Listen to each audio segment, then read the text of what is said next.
Down over MPs at Westminster and their expenses has rather overshadowed, as we were saying, the start of the election campaign for the European Parliament, long regarded as even more of a gravy train. Now, last time round, the UK Independence Party, UKIP, was the big success story, returning 12 MEPs. Since then, the party has had a few struggles with factionalism, although its leader, Nigel Farage, remains upbeat as ever, I'm sure.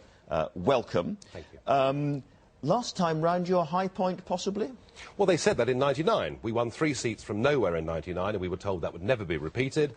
We did phenomenally well last time round. The big difference this time, and it's the BBC itself through their opinion polling that show, that what UKIP stands for, namely that we shouldn't be part of political union with Europe, but should have a trade agreement and should cooperate with our neighbours, is now the majority view of the British people in this country. Now, the challenge for us is to try and make sure over the course of the next 4 weeks that we have a proper national debate, because my feeling is that Labour and the Conservatives and Lib Dems would rather not discuss the European dimension of our lives.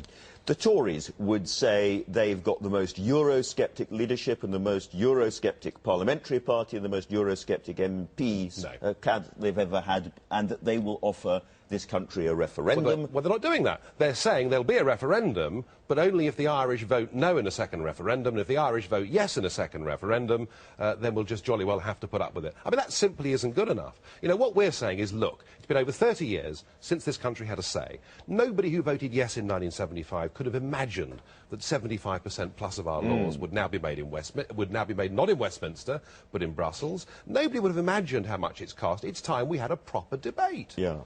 You lost 3 of the MEPs that were elected in different ways, including through some fraud and so on.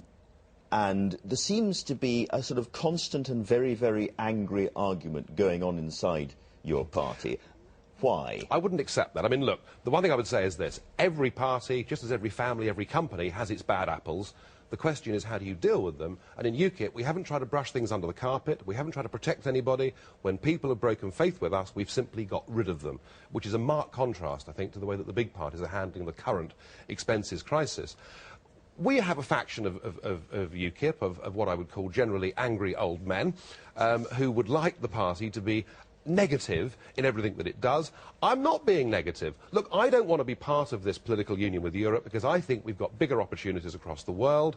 I think we can deregulate the British economy, be far better off and far more self-confident. Now, if some people don't like that approach, well, so be it. And it's changed, Andrew. I mean, look, you know, we've had all these accusations that somehow we're a very right-wing party. Of our candidates standing for us in these European elections, we've got young people, we've got many more women, we've got 5 black and Asian candidates. It's a very much more diverse UKIP. So is it fair to say that your prime focus in terms of trying to reshape the party's image has been that jibe about they were the British National Party in blazers is the most damaging thing that you want to turn around? Yeah, absolutely. It was very damaging. It did stick. It was never true. You know, we've always been a non-racist, non-sectarian party, and this time round I think it's very difficult for anybody to give us those accusations. Now, if you don't get the same number of MEPs as last time, you're going to step down as leader? Well, if we fail in these elections, then the party will have to find somebody else. But I don't think we are going to fail in these elections.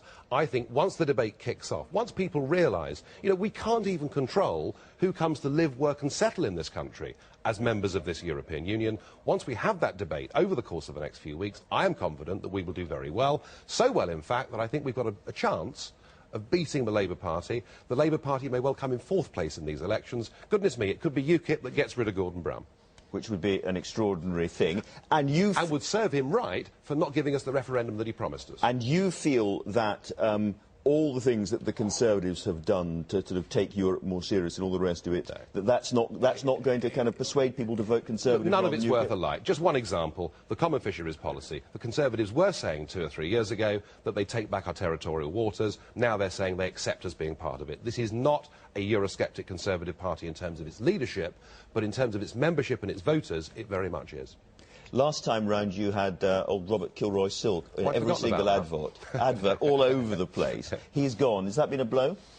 The one thing that Kilroy did for us is that UKIP became a household name and people knew who we were and what we stood for, and that gives us a big advantage coming into these elections. I'm just disappointed that he took himself rather too seriously. Nigel Farage, no one's going to accuse you of that. Thank you very much indeed for joining us this morning. To find out more about who we are and what we stand for, go to the UK Independence Party website at www.ukip.org.